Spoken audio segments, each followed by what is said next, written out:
আজ আমাদের পড়ানোর বিষয় ভ্যালেন্স বন্ড থিওরি, ক্লাস 12-এর কোঅর্ডিনেশন কম্পাউন্ডের অন্তর্গত। এখন দেখো, ভ্যালেন্স বন্ড থিওরি, তার আগে আমরা আগের দিন পর্যন্ত কি পড়েছি, আগের ক্লাস পর্যন্ত না, ভার্নারের তত্ত্ব বা ওয়ার্নারের তত্ত্ব। ভার্নারের তত্ত্ব দিয়ে আমরা কোঅর্ডিনেশন কম্পাউন্ডের গঠন, এদের নামকরণ সম্বন্ধে, বন্ধন সম্বন্ধে, সমবায়গত সম্বন্ধে জেনেছি। এখন দেখা গেল ভার্নার বা ওয়ার্নারের তত্ত্ব দিয়ে কিন্তু কোঅর্ডিনেশন কম্পাউন্ডের গঠন এবং তাদের ধর্ম এই সংক্রান্ত বিষয়ে ঠিকঠাক ব্যাখ্যা আমরা পাচ্ছি না। সেটা দূর করার জন্যই আরও বেশ কিছু তত্ত্ব কিন্তু বা থিওরি কোঅর্ডিনেশন কম্পাউন্ডে এলো। কী কী সেটা? তার মধ্যে তোমাদের দুটো আছে। একটা হচ্ছে ভ্যালেন্স বন্ড থিওরি বা ভিবিটি, এটা কি আমরা কি সংক্ষেপে বলি না, ভিবিটি। আর একটা হচ্ছে ক্রিস্টাল ফিল্ড থিওরি বা সিএফটি, ক্রিস্টাল ফিল্ড থিওরি। এটা আমাকে পড়তে হবে। কেমন? তাহলে প্রথম আসছি আমরা ভ্যালেন্স বন্ড থিওরিতে। তাহলে ভ্যালেন্স বন্ড থিওরিটার আসার প্রয়োজন হলো কেন? তাহলে ভার্নার বা ওয়ার্নারের তত্ত্বের আগে ডিফেক্টস আমাদের জানতে হবে। ভার্নার বা ওয়ার্নারের তত্ত্বের ডিফেক্টগুলো কী কী ছিল? দেখো, ভার্নার আর ওয়ার্নারের তত্ত্বে আমরা বলেছিলাম কি না, কিছু স্পেসিফিক এলিমেন্টস বা মৌলের পরমাণুই জটিল যৌগ বা কোঅর্ডিনেশন কম্পাউন্ড গঠন করতে পারছে। এটার কারণ কি সেই সম্পর্কিত ধারণা কিন্তু আমরা পাইনি। দ্বিতীয় হচ্ছে, কোঅর্ডিনেশন কম্পাউন্ডের কোনো কেন্দ্রীয় পরমাণু বা আয়নকে ঘিরে লিগ্যান্ডগুলো বা গৌণযোজ্যতা ত্রিমাত্রিক তলে বিন্যাস থাকে, কেন থাকে সেই সম্পর্কে ধারণা পাইনি। থার্ড যে পয়েন্টটা, যেটা এর ডিফেক্টসের মধ্যে পড়ে, যার ব্যাখ্যা এরা দিতে পারে না, সেটা হচ্ছে কোঅর্ডিনেশন কম্পাউন্ডগুলোর চৌম্বক ধর্ম এবং কোঅর্ডিনেশন কম্পাউন্ডগুলোর রঙিন হওয়ার কারণ বা কালারের কারণ এই ভার্নারের বা ওয়ার্নারের তত্ত্ব দিতে পারে না। তার জন্যই দরকার হলো ভিবিটি এবং সিএফটি, ভ্যালেন্স বন্ড থিওরি এবং ক্রিস্টাল ফিল্ড থিওরি। আজকে আমাদের পড়ার বিষয় হচ্ছে ভিবিটি বা ভ্যালেন্স বন্ড থিওরি আমাদের পড়ার বিষয়। চলো, তাহলে ফার্স্ট আমরা যেটা যাব সেটা হচ্ছে ভ্যালেন্স বন্ড থিওরি, এর বৈশিষ্ট্য, এর কথাগুলো কী কী বা এর তত্ত্বগুলো কী কী। ভ্যালেন্স বন্ড থিওরির মধ্যে যে কথাগুলো বলা হলো কী কী না, ফার্স্ট হচ্ছে বলা হলো যে পরমাণুগুলো, ধাতব পরমাণুগুলো কোঅর্ডিনেশন কম্পাউন্ডের সেন্টার অ্যাটম হবে বা কেন্দ্রীয় পরমাণু হবে, তারা এক বা একাধিক ইলেকট্রন বর্জনের মাধ্যমে প্রথমে আয়নে পরিণত হবে। কেমন? এবং যতগুলো ইলেকট্রন তারা বর্জন করবে, ভালো করে শুনবে, যতগুলো ইলেকট্রন তারা বর্জন করবে সেটাই হবে তাদের মুখ্য যোজ্যতা। ক্লিয়ার? তাহলে এটা হচ্ছে ফার্স্ট তত্ত্ব। সেকেন্ড তত্ত্বটা কি? সেকেন্ড তত্ত্ব হচ্ছে ওই যে কেন্দ্রীয় ধাতব আয়নের সৃষ্টি হলো, তাতে দেখা যায় বন্ধন গঠনের জন্য বা কক্ষকগুলোকে সংকরায়নে অংশগ্রহণ করানোর জন্য কি হয় না, অযুগ্ম ইলেকট্রনের যুগ্মকরণ ঘটে, যেটা কিন্তু কুন্ডের সূত্রকে বিরুদ্ধাচরণ করছে, এটা খেয়াল রাখতে হবে। তাহলে অযুগ্ম ইলেকট্রনের যুগ্মকরণ ঘটার মাধ্যমে কি করে না, ওরা বন্ধন গঠনের জন্য প্রয়োজনীয় ফাঁকা অরবিটাল বা ফাঁকা কক্ষক গঠন করে। কেমন? এটা হচ্ছে দ্বিতীয়। এর আন্ডারে আরেকটা জিনিস মনে রাখতে হবে, দ্বিতীয়টার আন্ডারে, যে এই যে ফাঁকা কক্ষকগুলো গঠন করলো, এই কক্ষকগুলোই সংকরায়নে অংশগ্রহণ করবে এবং যতগুলো কক্ষক সংকরায়নে অংশগ্রহণ করবে সেটাই হচ্ছে ওদের গৌণ যোজ্যতা বা ওই আয়ন বা পরমাণুটার গৌণ যোজ্যতা রূপে বিবেচিত হবে। এখন এই যুগ্মকরণের ব্যাপারটা কেন ঘটে? মনে করা হয় যে কোনো স্ট্রং ফিল্ড লিগ্যান্ড বা শক্তিশালী লিগ্যান্ডের উপস্থিতির কারণেই এই যুগ্মকরণ ঘটে। এই স্ট্রং ফিল্ড লিগ্যান্ডের ব্যাপারটা আমরা পরে আলোচনায় আসবো। স্ট্রং ফিল্ড লিগ্যান্ড তবু বলে দিই, স্ট্রং ফিল্ড লিগ্যান্ডটা কী করে না অযুগ্ম ইলেকট্রনের যুগ্মকরণ ঘটাতে পারে। আর একটা টার্ম মনে রাখবে, weak field ligand. Weak field লিগ্যান্ডরা অযুগ্ম ইলেকট্রনের যুগ্মকরণ ঘটাতে পারে না। কেমন? এটা গেল সেকেন্ড পয়েন্ট। থার্ড পয়েন্ট কি আছে? সংকরায়নের ওপর ভিত্তি করে, থার্ড পয়েন্ট কি বলা হচ্ছে, সংকরায়নের ওপর ভিত্তি করে কোঅর্ডিনেশন কম্পাউন্ডগুলোর গঠন কীরূপ হবে সেটা বলা হয়। কেমন? তাহলে সংকরায়নের ওপর ভিত্তি করে। দেখো, এই সংকরায়নের ওপর ভিত্তি করে যখন আমরা কোনো কম্পাউন্ডের গঠন সম্পর্কে আলোচনা করতে যাই, সেটাকে আমরা কোঅর্ডিনেশন নাম্বার অনুযায়ী করি। তাহলে কীরকম? কোঅর্ডিনেশন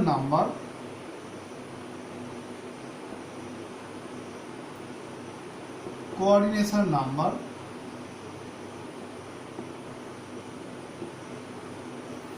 এখানে হচ্ছে হাইব্রিডাইজেশন,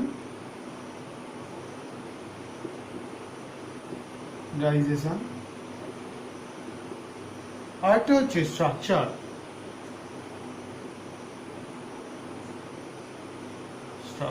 কেমন? তাহলে এই নিয়ে আমি আলোচনা করি। ফার্স্ট হচ্ছে কোঅর্ডিনেশন নাম্বার যদি 4 হয়, কেমন? তাহলে হাইব্রিডাইজেশন কি হতে পারে? sp3 হতে পারে। কেমন? তখন হলে স্ট্রাকচার কি হয় না টেট্রাহেড্রাল।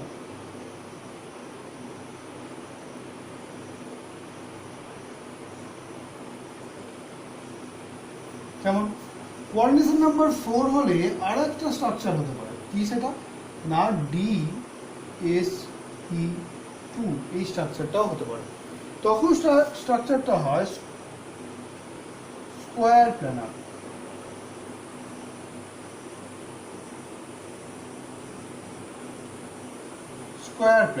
কেমন?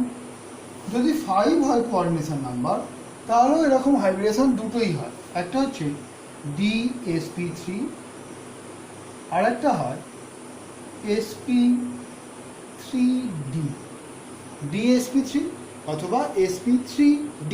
এই ব্যাপারটা কি আমি বোঝাচ্ছি। এটা স্ট্রাকচার হয় ট্রাইগোনাল বাইপিরামিডাল।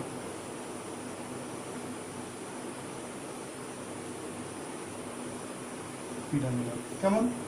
আর যদি কোঅর্ডিনেশন নাম্বার 6 হয়, তাহলে হয় d2sp3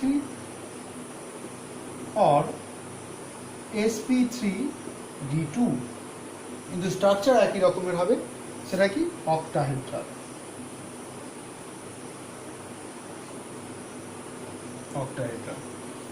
এই হচ্ছে কোঅর্ডিনেশন নাম্বার এবং হাইব্রিডেশনের উপর ভিত্তি করে কোনো কোঅর্ডিনেশন কম্পাউন্ডের স্ট্রাকচার হয়। কেমন? এবার দেখো এই ডি এর ব্যাপারটায় যাই। তাহলে কি দেখো, এই কম্পাউন্ডগুলোতে আমরা ডিটাকে আগে ইউজ করেছি, তাই তো? আর এই কম্পাউন্ডগুলোকে আমরা ডিটাকে পরে ইউজ করেছি। এই দুটোর মধ্যে ডিফারেন্সটা কোথায়? দেখো, ভালো করে শুনবে। যদি ধরো কোনো একটা, যেমন ধরো সাপোজ ধরো কোবাল্টের ক্ষেত্রে, কেমন?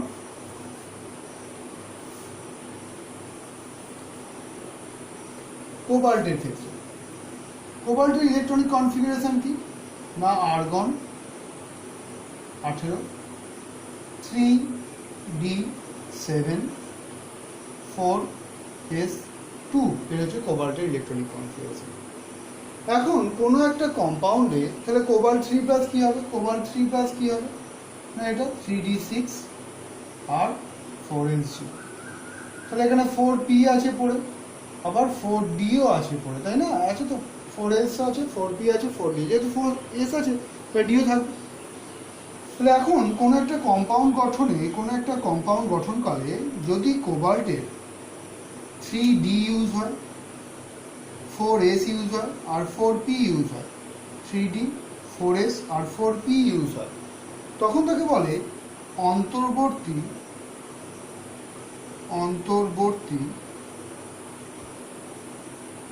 কক্ষক ঘটিত যৌগ। কেমন? আর যদি অন্য ঘটনা ঘটে, কি ঘটনাটা না যদি 4s 4p আর 4d ইউজ হয়, মানে এইটা ইউজ হয়, তখন তাকে বলে বহিস্থ কক্ষক ঘটিত যৌগ। তাহলে এই ডি যেগুলো ব্যবহার হচ্ছে এগুলো কি ধরনের ডি? এগুলো হচ্ছে n-1d, তাই না? এই ডিগুলো হচ্ছে সব কটা হচ্ছে n-1d, মানে 4s 4p হলে এ কি হবে না 3d হবে, আর 5s হলে 5p হলে 4d হবে, ওই জন্য বলা হচ্ছে n-1। এগুলোকে বলা হয় অন্তর্বর্তী কক্ষক ঘটিত যৌগ। আর এগুলো কি 4s 4p হলে 4d, 4s 4p হলে 4d, 5s 5p হলে 5d, কেমন 5d। তাহলে এগুলোকে বলা হচ্ছে বহিস্থ কক্ষক ঘটিত। ঠিক আছে, তাহলে এই আর এরা হচ্ছে, এরা দুজন হচ্ছে এটা। আশা করি বুঝতে পেরেছো।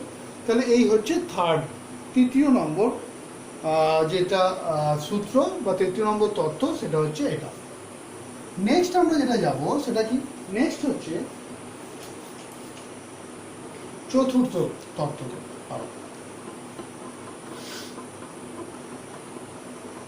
অ্যাকচুয়ালি চতুর্থ তত্ত্বটাই কিন্তু এই যে অন্তর্বর্তী আর বহিস্থ কক্ষক ঘটিত বললাম না, সেটাই হচ্ছে চতুর্থ তত্ত্ব। তাহলে পঞ্চম তত্ত্ব কত, তৃতীয় তত্ত্ব কত পর্যন্ত না স্ট্রাকচার পর্যন্ত তৃতীয় তত্ত্ব। তাহলে চতুর্থ তত্ত্ব কতটা, কোনটা না এই অন্ত যদি n-1d ইউজ হয় তাহলে সেটা হচ্ছে অন্তর্বর্তী, আর যদি nd ইউজ হয় তখন সেটা হচ্ছে বহিস্থ কক্ষক ঘটিত। কেমন বহিস্থ কক্ষক ঘটিত যৌগ, এটা হচ্ছে চতুর্থ। এবার আমাদের পঞ্চম তত্ত্বতে যেতে হবে। পঞ্চম তত্ত্বটা কি না লিগ্যান্ড টু মেটাল, লিগ্যান্ডের সঙ্গে মেটালের মধ্যে যে বন্ধনটা গঠিত হবে, লিগ্যান্ডের সঙ্গে মেটালের মধ্যে যে বন্ধনটা গঠিত হবে সেটা কিভাবে হয়, লিগ্যান্ড টু মেটাল নিঃসঙ্গ ইলেকট্রন জোট ট্রান্সফারের মাধ্যমে। তাহলে পঞ্চম তত্ত্বটা কি বলা হলো, ligand to metal lone pair ট্রান্সফারের মাধ্যমে অর্থাৎ অসমযোজী বন্ধন গঠনের মাধ্যমে কি হয় না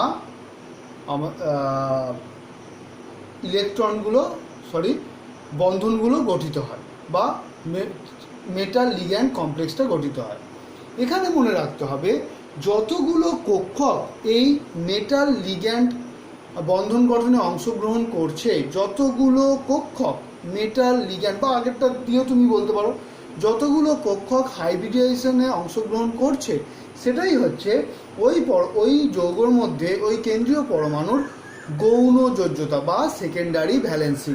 তাহলে মুখ্য যোজ্যতা কি হলো, মুখ্য যোজ্যতা হচ্ছে যতগুলো ইলেকট্রন ত্যাগ করে আয়নে পরিণত হচ্ছে সেটা হচ্ছে ওর প্রাইমারি ভ্যালেন্সি, আর যতগুলো অরবিটাল টেক পার্ট করছে হাইব্রিডেশনে অর এই কোঅর্ডিনেট বন্ড ফরমেশনে বা অসমযোজী বন্ধন গঠনে সেটা হচ্ছে ওর গৌণ যোজ্যতা বা সেকেন্ডারি ভ্যালেন্সি। কেমন, এটা গেল ফিফথ পয়েন্ট।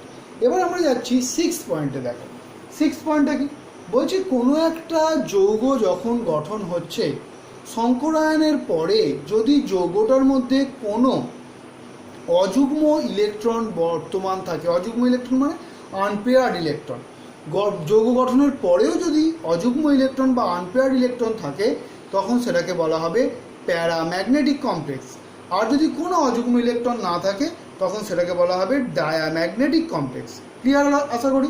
তাহলে প্যারাম্যাগনেটিক কমপ্লেক্স আর ডায়াম্যাগনেটিক কমপ্লেক্সের ধারণার কথা বলা হলো 6 নম্বর তত্ত্ব অনুসারে। আর এর সঙ্গে এবার কি বলা হলো, যদি প্যারাম্যাগনেটিক হয় কোনো কম্পাউন্ড তাহলে তাদের মধ্যে ইলেকট্রনের শিফট ঘটতে পারে, তার জন্যই তারা কালারফুল হয়। আর যাদের অযুগ্ম ইলেকট্রন নেই তারা সাধারণত কালারলেস হয়। কেমন, তাহলে এই গেল হচ্ছে আমাদের ভ্যালেন্স বন্ড থিওরি। ক্লিয়ার।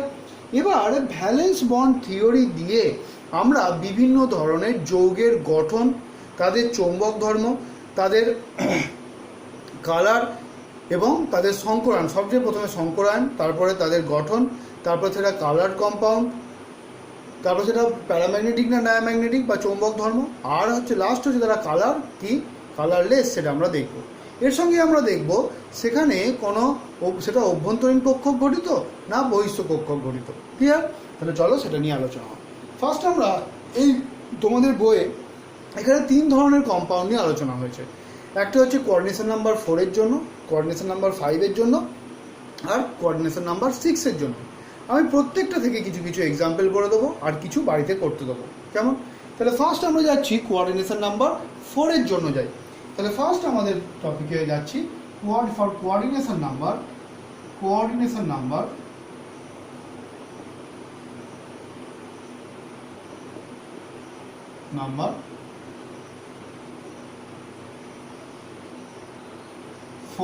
এর জন্য আমরা ফার্স্ট যাই। দেখো, কোঅর্ডিনেশন নাম্বার 4 বা 6 বা 5 পড়ার আগে আমি আর একটা টপিক তোমাদের বলি, সেই ব্যাপারটা একটু খাতায় নোট করে নাও তোমরা। ফার্স্ট যেটা বলবো সেটা হচ্ছে, দেখো, স্ট্রং ফিল্ড লিগ্যান্ড আর উইক ফিল্ড লিগ্যান্ড কারা। দেখো, সাধারণত এরমভাবে পার্টিকুলারলি বলা যায় না, তবে তোমাদের বইয়ে যেগুলো আছে সেখানে আমি যেটা বলে দিচ্ছি সেটা মনে রাখবে, তাহলেই হবে। স্ট্রং ফিল্ড লিগ্যান্ড কারা? Strong field ligand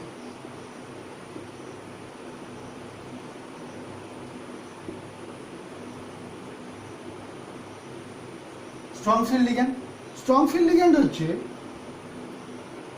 CN, CO carbonyl আর সায়ানিডো, এরা দুজনে হচ্ছে strong field ligand. Weak field ligand কারা?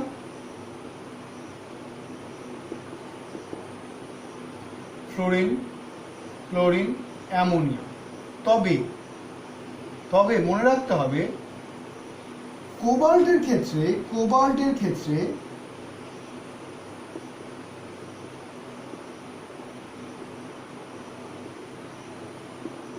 NH3 স্ট্রং ফিল্ড লিগ্যান্ড হিসেবে কাজ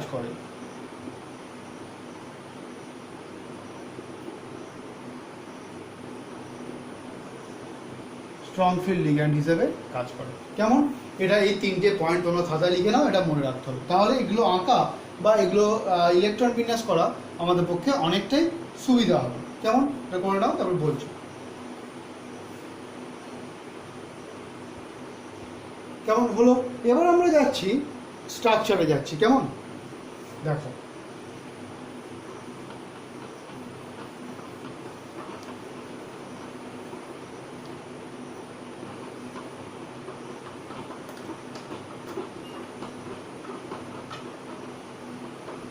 ফার্স্ট যেটা যাওয়া হোক, NiCl4 কোঅর্ডিনেশন নাম্বার 4-এর জন্য আমরা কী কী পড়বো?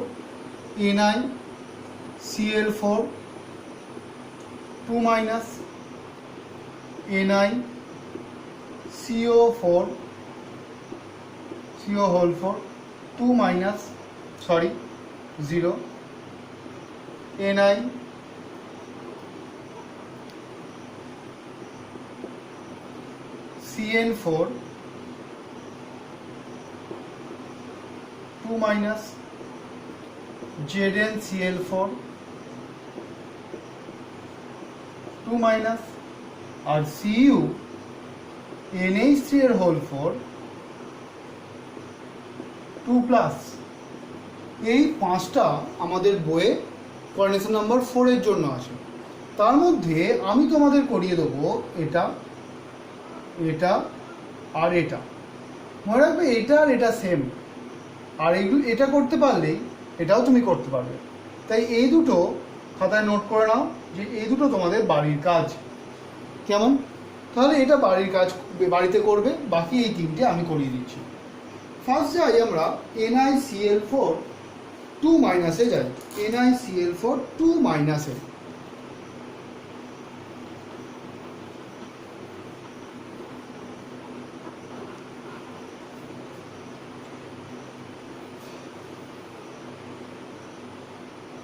NiCl4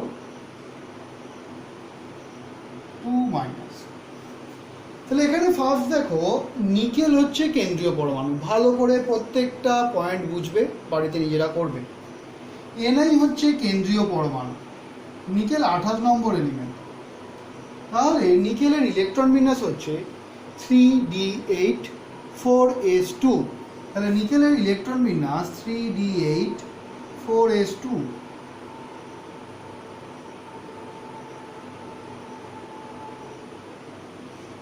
3d 4s। এবার দেখো কোঅর্ডিনেশন নাম্বার 4 হলে কি কি হাইব্রিডাইজেশন হয়? sp3 হতে পারে আর dsp2 হতে পারে। কেমন? তাহলে এখানে আমার 4টে কক্ষক দরকার। তাহলে তার জন্য আমরা পিটাকেও এঁকে রাখবো, কারণ পিটাকে তো আমার লাগবে, তাই পিটাকেও আমরা এখানে করে রাখবো, যদিও পিতে কোনো ইলেকট্রন নেই। তাহলে কি হলো না, 3d হলো, 4s হলো আর 4p হলো। এর 3টে px py pz, এর 5টা। ডিতে দেখো কটা ইলেকট্রন, 8টা।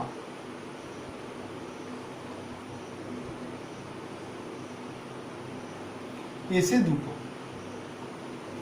কেমন? এখন 2 মাইনাস, এর কত ছিল 4 মাইনাস, যাকে তার মানে এ নিশ্চয়ই 2 প্লাস, তবেই 2 মাইনাস রাখতে পেরেছে, নাহলে 4 মাইনাসে থেকে যেত। তাহলে এটা, তাহলে 2 প্লাস মানে তাহলে নিকেল এখানে 2, এটা কি গ্রাউন্ড স্টেটে, এটা গ্রাউন্ড স্টেট। তাহলে নিকেল 2 প্লাস, সেটা কীরকম হবে না, শুধু 3dতে ইলেকট্রন পড়ে থাকবে, বাকি কিন্তু আর কোনো ইলেকট্রন থাকবে না, বাকি কিন্তু কোনো ইলেকট্রন আর থাকছে না।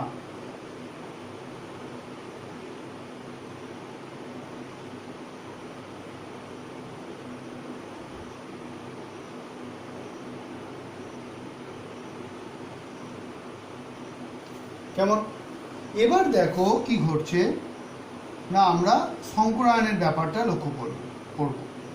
এখানে কটা ক্লোরিনকে স্থান দিতে হবে না, 4টে ক্লোরিনকে স্থান দিতে হবে। তাহলে 4টে ফাঁকা জায়গা দরকার। কিভাবে ফাঁকা জায়গা হতে পারে? এই 1 2 3 4, 4টে ফাঁকা জায়গা। তোমরা বলতে পারো আগের ক্লাস 11 যেটা পড়েছিলাম যে এরমভাবে সংকরায়ন হবে, তাই না? একটা করে ইলেকট্রন, তো তা নয়, এখানে অসমযোজী বন্ধন, 2টো করে ইলেকট্রন ঢুকবে, এটা যেন খেয়াল থাকে।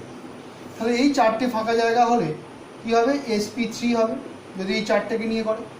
আবার কেউ বলতে পারো কেন স্যার এরম কেন করবে, এটাকে নিয়ে ও এখানে শিফট করিয়ে দিল, দিয়ে যুগ্মকরণ ঘটিয়ে দিল, তারপর এটাকে আর এখান থেকে 2টো নিল, এটাও তো হতে পারে, dsp2টা, এটাও হতে পারে, তাই না? কিন্তু ভালো করে খেয়াল করো, ক্লোরিন কী ধরনের লিগ্যান্ড? ক্লোরিন কী ধরনের লিগ্যান্ড না, উইক ফিল্ড লিগ্যান্ড। আর কে আছে? নিকেল আছে। তাহলে উইক ফিল্ড লিগ্যান্ড, তাহলে এই যুগ্মকরণ পদ্ধতিটা কিন্তু এখানে ঘটবে না। এখানে কি থাকবে? এখানে অযুগ্ম ইলেকট্রন থেকেই যাবে। ক্লিয়ার? এবার যাচ্ছি আমরা ni2 plus in sp3 hybridization, sp3-তে। ঠিক আছে? তাহলে স্ট্রং ফিল্ড লিগ্যান্ড হলে এখানে কি হওয়ার সম্ভাবনা ছিল? dsp2 হওয়ার সম্ভাবনা ছিল, কিন্তু সেটা উইক ফিল্ড লিগ্যান্ডের জন্য এটা হচ্ছে না। তাহলে এটা কি হলো? এটা যা আছে তাই থাকবে। আর এখানে এই 4টে অরবিটাল পরস্পরের সঙ্গে সমশক্তি সম্পন্ন হওয়ার কারণে পরস্পরের সঙ্গে যুক্ত হয়ে যাবে, দিয়ে এর যা আছে তাই থেকে যাবে এখানে এই কন্ডিশন। এটা তাহলে কি হলো? sp3 এটা হলো। এবার হচ্ছে ni2 প্লাস ইন কম্পাউন্ডার লিখব, NiCl4 2 মাইনাস। এবার কেউ এখানে এটা লিখে দিতে পারো যে Cl উইক ফিল্ড লিগ্যান্ড হওয়ায়, বা Cl minus week field ligand হওয়ায় ইলেকট্রনের যুগ্মকরণ ঘটে না, এটা লিখে দিতে পারো। কেমন? যুগ্মকরণ ঘটে না। তাহলে এবার এটা এখানে যাচ্ছি,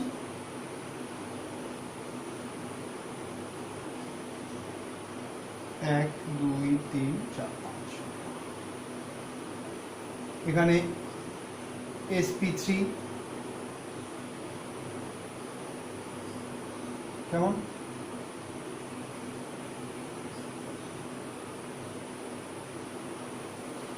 তাহলে এখানে যেভাবে ইলেকট্রন আছে সেভাবেই থেকে যাবে। আর এখানে কি করবে, সিএল তার অসমযোজী লোন পেয়ার দিয়ে অসমযোজী বন্ধন করবে। সেগুলোকে কিভাবে দেখানো হয় দেখো, যে অসমযোজী বন্ধনটা করছে, যে লোন পেয়ারটা ঢুকছে, সেগুলোকে ক্রস সাইন দিয়ে দেখানো হয়, ক্রস সাইন দিয়ে দেখানো হয়, ক্রস সাইন দিয়ে দেখানো হয়। কেমন? তাহলে এটা কি হলো, sp3 হাইব্রিডাইজেশনই হলো। এখানে কি হলো, লোন পেয়ার দিয়ে অসমযোজী বন্ধন বা কোঅর্ডিনেট বন্ড ফর্ম করলো। এই হচ্ছে এর হাইব্রিডাইজেশন। এবার আমরা এর এক একটা প্রপার্টিতে যাই, বৈশিষ্ট্যে যাই। ফার্স্ট হচ্ছে হাইব্রিডাইজেশন কি, sp3 হাইব্রিডাইজড। যেমন সেকেন্ড কি, স্ট্রাকচার কি হবে না, টেট্রাহেড্রাল। থার্ড কি হচ্ছে, থার্ড আমরা এটাকে কি বলতো, এটা বহিস্থ বা অন্তস্থ ডি এর ব্যাপার আসছে না, তাই বলছি না।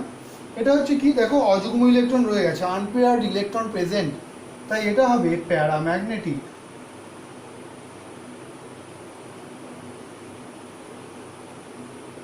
প্যারাম্যাগনেটিক।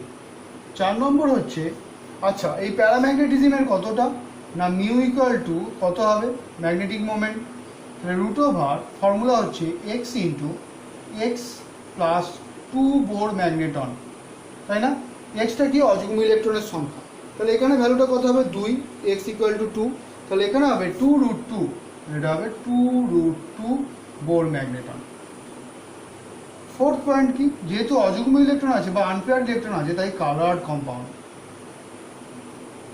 কালার্ড কম্পাউন্ড হবে। কেমন? এই হচ্ছে এর বৈশিষ্ট্য। আশা করি সবার কাছে পরিষ্কার।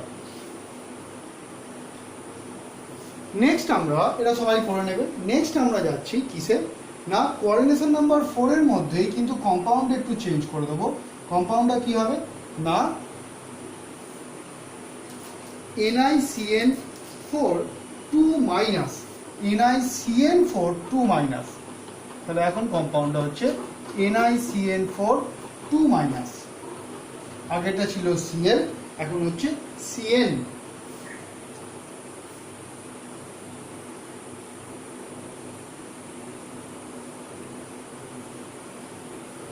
CN4 2-, এটা হচ্ছে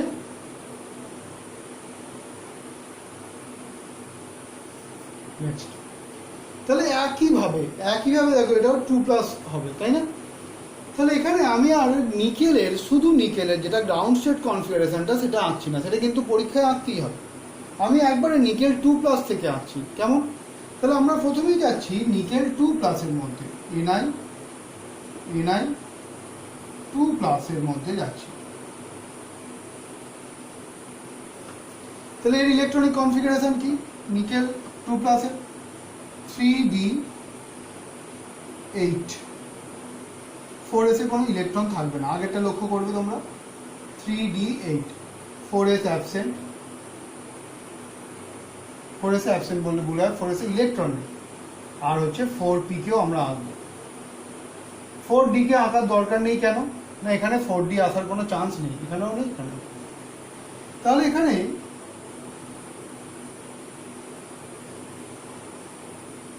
এই যে ইলেকট্রন আছে, 8টা ইলেকট্রন আছে, এটা হচ্ছে 3d, 4s থেকে দুটো বেরিয়ে গেছে, আর হচ্ছে 4p। এখানে যে 8টা ইলেকট্রন আছে, Cn কি, স্ট্রং ফিল্ড লিগ্যান্ড, তাহলে এই দুটোর মধ্যে পেয়ারিং হতে পারে বা যুগ্মকরণ হতে পারে, তাহলে সেটাই লেখা হচ্ছে Ni2+ in DsP2 হবে। দেখো যদি যুগ্মকরণ ঘটে যায় তাহলে এইটা ফাঁকা হয়ে যাচ্ছে, তো তাহলে এটা নেবে আর এই দুটো নেবে, কারণ এটা লোয়ার এনার্জি স্টেট, যত লোয়ার এনার্জি স্টেটকে পেয়ে গেলে তো সেটা সুবিধা, সেটাকে আগে নেবে।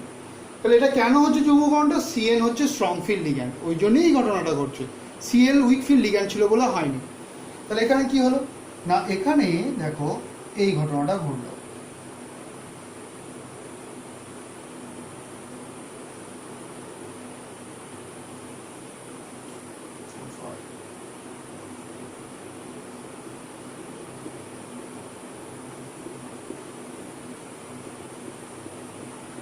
আর এখানে শিফট করে এগুলো করে। তাহলে এইটাকে নিয়ে আর এখান থেকে দুটোকে নিয়ে কি হবে না DsP2 কেমন। তাহলে এবার আমরা লিখবো Ni2 প্লাস আর একবার লিখবো ইন DsP2। তাহলে এটা যা আছে চারটেকে আমরা লিখবো, হ্যাঁ কেমন, কারণ আগে আর একটা যেটা আছে সেটা তো এর সঙ্গে জুড়ে গেছে, সেম এনার্জি স্টেট।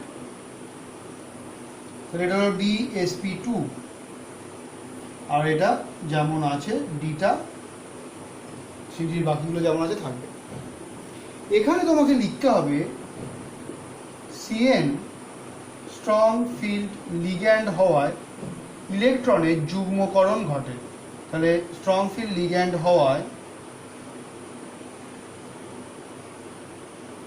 ইলেকট্রনের যুগ্মকরণ ঘটে কেমন। তাহলে এটা লিখতে হবে। এবার এই বাকি পিটা কি, বাকি পিটা লেখার আমার দরকার নেই। এবার আমরা যাব Ni2 প্লাস ইন, এবার কম্পাউন্ডে যাচ্ছি NiCN4 2 মাইনাস, তাহলে এটা যা আছে তাই থাকবে।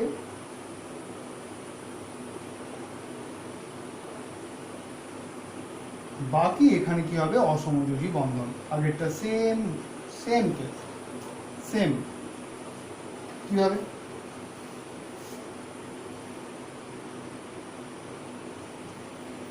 না এখানে Cn তার লোন পেয়ার দিয়ে কি করবে না এখানে অসমযোজী বন্ধনটাকে এরকম আমরা ক্রস দিয়ে দেখাই, দুটো ইলেকট্রনকে ক্রস দিয়ে দেখাই। তাহলে এই হচ্ছে ওর হাইব্রিডাইজেশন ফলো এরকম। এবার এর তাহলে বৈশিষ্ট্যগুলো কি কি হচ্ছে, ফার্স্ট হচ্ছে DsP2 তার মানে অভ্যন্তরীণ কক্ষক গঠিত। 2 নম্বর হচ্ছে স্ট্রাকচার হবে স্কোয়ার প্ল্যানার। 3 নম্বর হচ্ছে ডায়াম্যাগনেটিক। কেন না দেখো কোনো অযুগ্ম ইলেকট্রন নেই, অর্থাৎ মিউ ইকুয়াল টু 0। আর 4 নম্বর হবে কালারলেস, কেন কোনো অযুগ্ম ইলেকট্রন নেই। ক্লিয়ার। তাহলে এই গেল কোঅর্ডিনেশন নাম্বার 4 এর আর একটা এক্সাম্পল। নেক্সট আমরা যে এক্সাম্পলটা দেবো সেটা হচ্ছে কোঅর্ডিনেশন নাম্বার 4 এরই একটু ব্যতিক্রমী কেস, সেটা দেবো। ওটা একটু মনে রাখতে হবে, কারণ কোনোদিন পড়েনি আজ পর্যন্ত, কিন্তু যদি পড়ে এটাকে পরীক্ষার আগের দিনও কিন্তু একটু দেখে যেতে হবে কেমন। Cu NH3 2 plus. তাহলে আমাদের নেক্সট এক্সাম্পল হচ্ছে Cu NH3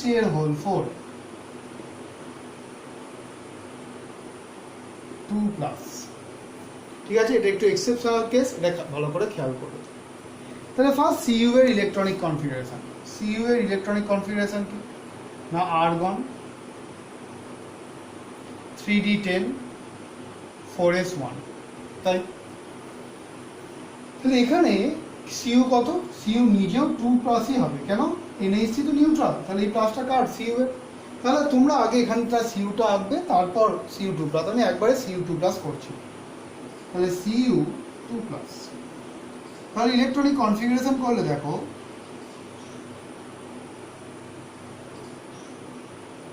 4p আঁকার দরকার নেই, কারণ 4d আঁকার দরকার নেই, কারণ 4d আমাদের লাগে না কোঅর্ডিনেশন নাম্বার 4 এর জন্য। তাহলে এখানে 3d, এখানে 4s, এটা হচ্ছে 4p। ইলেকট্রন কি দুটো, চারটে, ছটা, 8টা, 9টা। কেন দুটো ইলেকট্রন বেরিয়ে গেলে এটা 3d9 সিস্টেম হয়ে যাবে, এখান থেকে একটা, এখান থেকে একটা, কেমন। এবার দেখো তাহলে কি হচ্ছে এখানে NH3 কি হচ্ছে না অ্যাজ এ উইক, ধর এখানে যুগ্মকরণ ঘটার চান্সও নেই, কিন্তু এখানে ঘটনাটা কি ঘটে, এই 3d থেকে একটা ইলেকট্রন পিতে PZ এ 4pZ এ স্থানান্তরিত হয়, কেমন। তাহলে এখানে কি হাইব্রিডাইজেশন হবে, মনে রাখবে এখানে হাইব্রিডাইজেশন হবে DsP2 স্টেবিলিটি প্রদানের জন্য, কেমন। sp3 থেকে dsp2 স্টেবল হবে, কেন না এখানে ইলেকট্রন ঢুকলে কম এনার্জি স্টেটে থাকছে, তাই স্টেবিলিটিটা বেশি। তাহলে Cu 2 প্লাস ইন DsP2, সেটা কীরকম দেখতে হয়ে যায়? এখানে চারটে যেমন পড়ে আছে পড়ে থাকে, আর বাকি একটা ডি, একটা এস আর দুটো পি এই হয়, আর একটা পি এখানে চলে যায়। তাহলে এই জায়গায় ফুলফিল্ড হয়ে যাচ্ছে, এই চারটে ফুলফিল্ড হয়ে যাচ্ছে, আর এটা DsP2 ফর্ম করলো। ক্লিয়ার?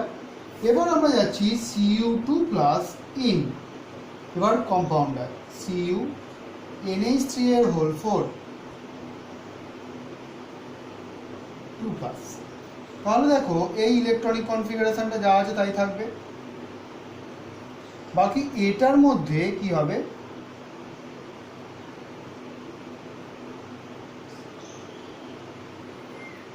এবার এখানে কি এটা যা আছে তাই থাকবে 4pZটা, এখানে অসমযোজী বন্ধন কেমন?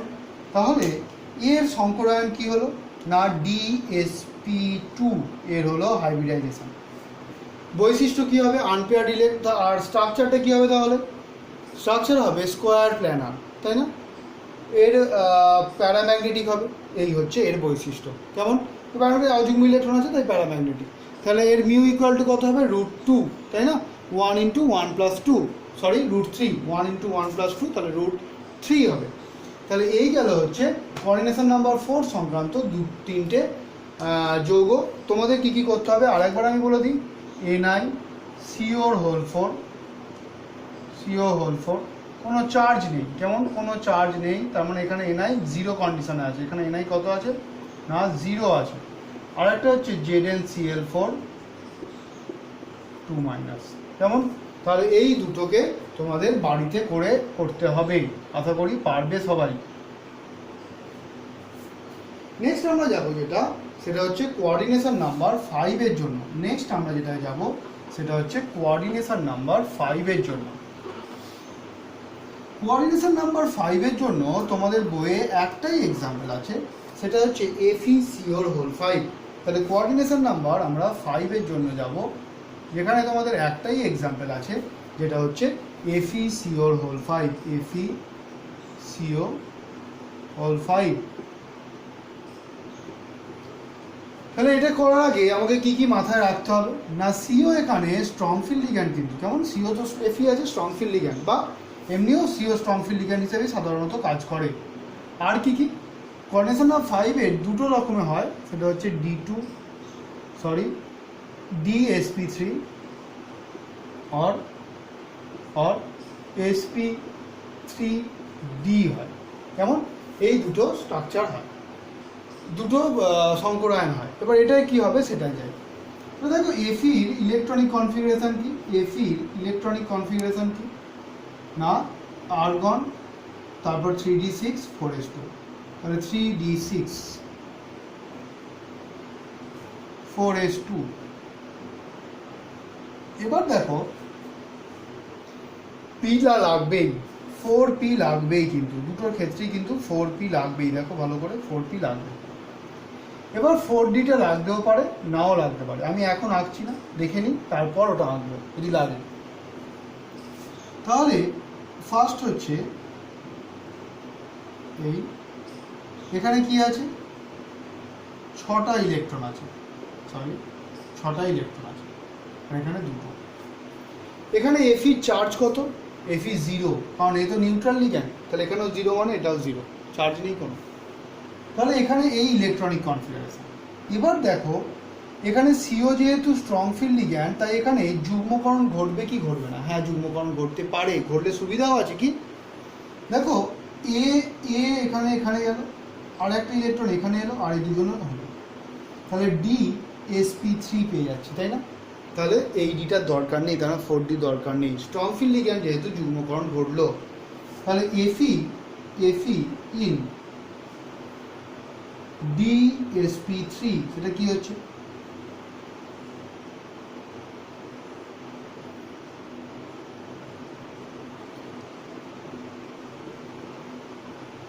এটা এই দুটো এলো, এই দুটো এখানে এলো, আর এটা এখানে এলো, তারপরে S যা আছে পড়ে রইলো, এটা হচ্ছে P যা আছে পড়ে রইলো। তাহলে এটা হচ্ছে DsP3, DsP3 হবে। এখানে তোমাকে পাশে লিখতে হবে CO স্ট্রং ফিল্ড লিগ্যান্ড হওয়ায় ইলেকট্রনের যুগ্মকরণ ঘটে, এটা লিখতে হবে। কেমন? এবার আমরা যাচ্ছি Fe ইন DsP3 টার অ্যাপ্রোচ। তাহলে এর চারটে যেমন পড়ে থাকবে, আর এই পাঁচটা একসঙ্গে হয়ে যাবে। কেমন? তাহলে এটা হলো। এবার এ যা আছে তাই থাকবে, এবার যাচ্ছি Fe ইন FeCO হোল 5, এটাই আমরা যাব। তাহলে এখানে 3D যে ব্যাপারটা, তার যে চারটে কক্ষক বা অরবিটালস, তারা যা আছে সেম। আর এটা কি হবে? এখানে অসমযোজী বন্ধনটা করে উঠবে কে না CO কার্বনিল গ্রুপ। তাহলে অসমযোজী বন্ধন, এটা DsP3 থাকছে, sp3 থাকছে, তাহলে অসমযোজী বন্ধন।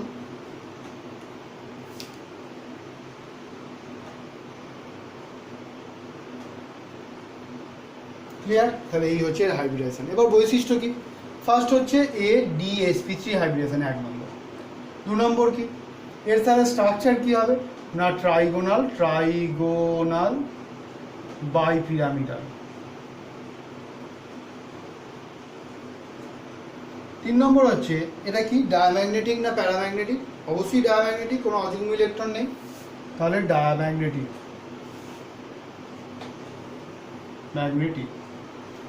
তাহলে মিউ ইকুয়াল টু কত? 0। 4 নম্বর হচ্ছে কালারলেস, কোনো কালার থাকবে না। কেন না? কোনো অযুগ্ম ইলেকট্রন এখানে নেই বলে। ক্লিয়ার? এই গেল কোঅর্ডিনেশন নাম্বার 5 এর ঘটনা। এবার আমরা যাচ্ছি কোঅর্ডিনেশন নাম্বার 6 এর ঘটনাতে। কোঅর্ডিনেশন নাম্বার 6 এর আমাদের বইয়ে 4টে মতন কম্পাউন্ড আছে। আমি দুটোর এক্সাম্পল বলবো আর দুটো তোমাদের বাড়ির কাজ দেবো। কেমন? তাহলে কোঅর্ডিনেশন নাম্বার 6 এর জন্য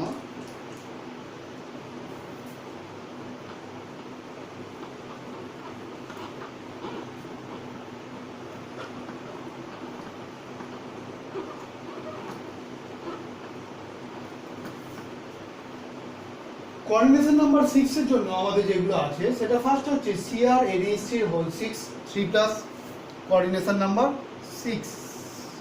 কেমন? CrNH3 এর হোল 6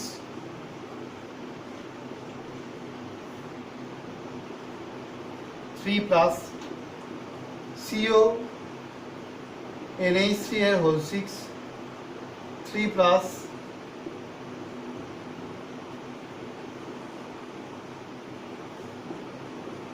FeF6 3-, এই তিনটে। আরেকটা আছে NiNH3 এর হোল 6, সরি, আরেকটা আছে NiNH3 এর হোল 6 2+। এই চারটে কম্পাউন্ড তোমাদের আছে। তার মধ্যে আমি এটা আর এটা নিয়ে আলোচনা করব। প্রথমে আমরা FeF6 3- যাই। তার মানে এখানে Fe কত আছে? 3+ আছে। আমি গ্রাউন্ড স্টেট আর আঁকছি না, নিজেরা কিন্তু পরীক্ষায় আঁকতে হবে। আমি একবারে Fe 3+ যাচ্ছি। তাহলে Fe 3+, কি সিস্টেম হবে? 3D5 system.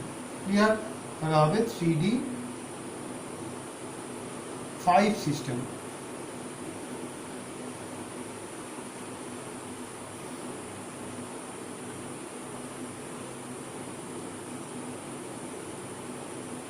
তখন তাহলে আমরা কিসে যাচ্ছি না পুরো থাক Fe 3+, 3, তাহলে এখানে হচ্ছে 3D 4S 4P। এখন কোঅর্ডিনেশন নাম্বার 6 হলে কি কি হাইব্রিডেশন হতে পারে? D2sp3 হতে পারে, অথবা হতে পারে sp3d2। এখন দেখো এখানে ডিটা, এই ডিটা লাগবে, মানে আগের ডিটা n-1d লাগবে না n-nd লাগবে? সেই ব্যাপারটা আমি আগে এটা আঁকি, তারপরে বুঝতে পারবো, তখন আমরা যদি লাগে ডিটাকে এঁকে নেবো। কেমন? 4D-টাকে এঁকে নেবো। তাহলে ইলেকট্রনিক কনফিগারেশন কি হবে না, এর 5টা। তাহলে 1 2 3 4 5, কারণ Fe3 প্লাস 3D5 সিস্টেম এটা। এবার দেখো F6 বা ফ্লুরিন F মাইনাস, এ হচ্ছে উইক ফিল্ড লিগ্যান্ড, এটা আমি আগেই বলেছি।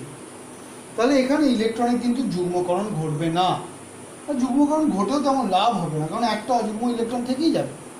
তাহলে 3D-তে যুগ্মকরণ ঘটবে না। তার জন্য তো আমার কি দরকার, যদি 6টা কোঅর্ডিনেশন নাম্বার দরকার, এখানে 4টে আছে, আরও 2টো দরকার, তার মানে 4D-টা লাগবে। তার মানে এখানে আমার 4D-টাকে লিখতে হবে। কেমন? তাহলে আমার এখানে 4D-টাকে লিখতে হচ্ছে।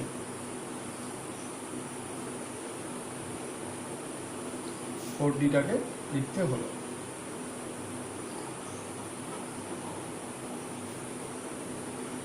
তাহলে এটা হচ্ছে 4D আমার লাগবে।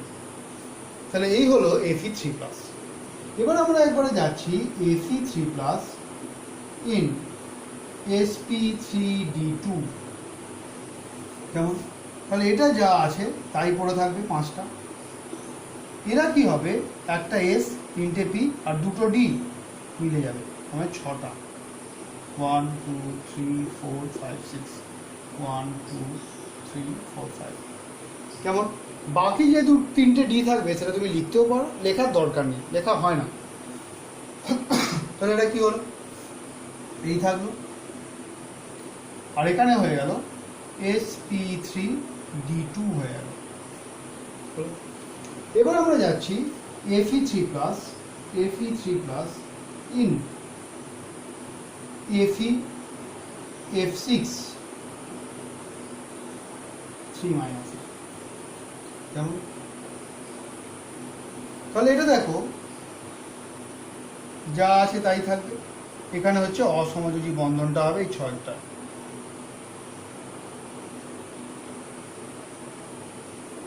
এটা তাহলে এখানে যতগুলো ইলেকট্রন আছে যেমন ভাবে আছে অযুগ্ম অবস্থায় সেটা থাকবে, এটা আবার স্থায়িত্বও খুব, তাই না, Fe3+টা এটা। আর বাকি এখানে কি হবে না, অসমযোজী বন্ধন গঠন করবে।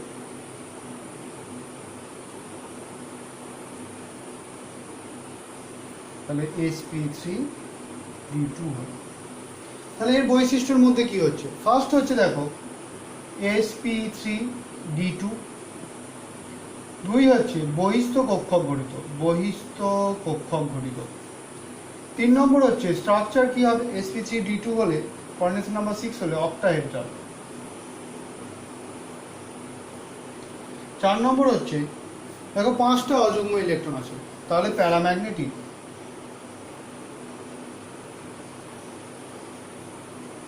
5 নম্বর হচ্ছে প্যারাম্যাগনেটিক, আর এখানে মিউ কত, মিউ ইকুয়াল টু হবে √5 × 5 + 2 √35 বোর ম্যাগনেটন। 5 নম্বর হবে কালার্ড কম্পাউন্ড হবে। কেমন? এই হচ্ছে F6 3- এর বৈশিষ্ট্য। এবার আমরা যেটা যাব নেক্সট এক্সাম্পল, কোঅর্ডিনেশন নাম্বার 6 এবং আজকের লাস্ট এক্সাম্পল, বাকিগুলো তোমাদের করতে হবে। এটা হচ্ছে CONH3 3+।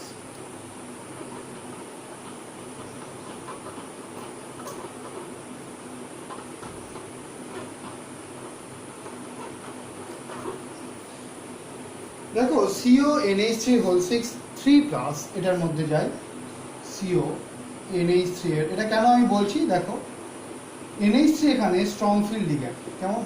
NH3 এখানে স্ট্রং, কারণ কোবাল্ট আছে তো।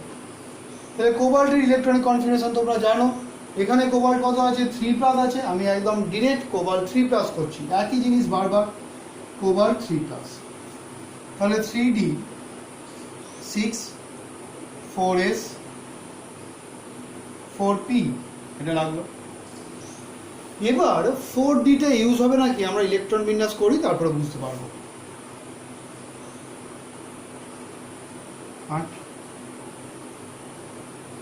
এটা 3D 4s 4p, একটা 2টো 3টে 4টে 5টা 6টা, তাই হবে, এখানে কোনো ইলেকট্রন নেই।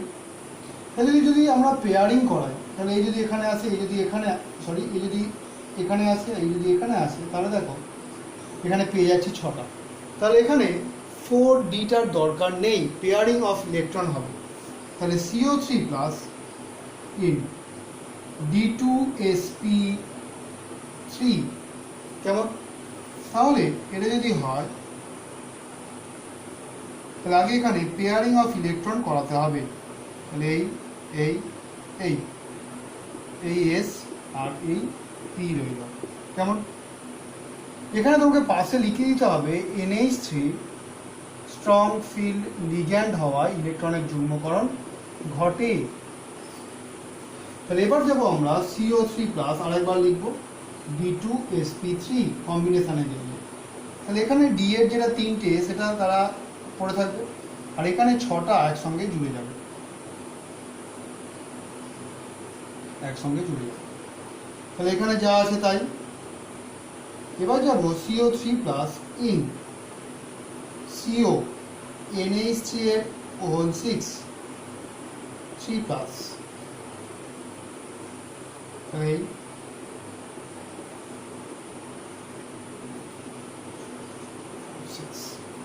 এখানে যা আছে তাই থাকবে,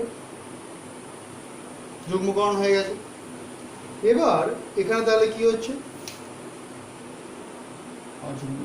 বা কোঅর্ডিনেট কম্পাউন্ড বা কোঅর্ডিনেশন বন্ড ফর্ম করছে, কোঅর্ডিনেশন বন্ড কম্পাউন্ডের জন্য। তাহলে হাইব্রিডেশন কি হচ্ছে, D2sp3, এখানেও D2sp3, এখানে D2sp3। তাহলে এই হচ্ছে এর সংকরণ। তাহলে এর বৈশিষ্ট্য কি হলো? এক হচ্ছে D2sp3, এটা হচ্ছে অভ্যন্তরীণ কক্ষক ঘটিত। তাহলে বৈশিষ্ট্যগুলো লিখি। ফার্স্ট দেখো 1 নম্বর হচ্ছে হাইব্রিডাইজেশন D2sp3, 2 নম্বর হচ্ছে অভ্যন্তরীণ কক্ষ, আগেরটা ছিল বহিস্থরীণ কক্ষক ঘটিত। 3 নম্বর হচ্ছে ডায়াম্যাগনেটিক, তার মানে μ=0, এটা পরে যাবে। 4 নম্বরে বলি স্ট্রাকচারটা অক্টাহেড্রাল, আর 5 নম্বরে হচ্ছে কালারলেস। কেমন? এই হচ্ছে এদের স্ট্রাকচার। ঠিক আছে, এই হচ্ছে বাকি দুটো তোমাদের বাড়ির কাজ। আর একটা জিনিস আবার আগেও বলেছি, আবার বলছি, এটা ভুল করবে না। CO এটা হচ্ছে কোবাল্ট, আর সি তার সঙ্গে বড় হাতেরও এ হচ্ছে কার্বনিল। ঠিক আছে, এটা মনে রাখবে। ব্যাস, এই হচ্ছে তোমাদের ভ্যালেন্স বন্ড থিওরি। কেমন? এই পর্যন্তই আজকের ক্লাস।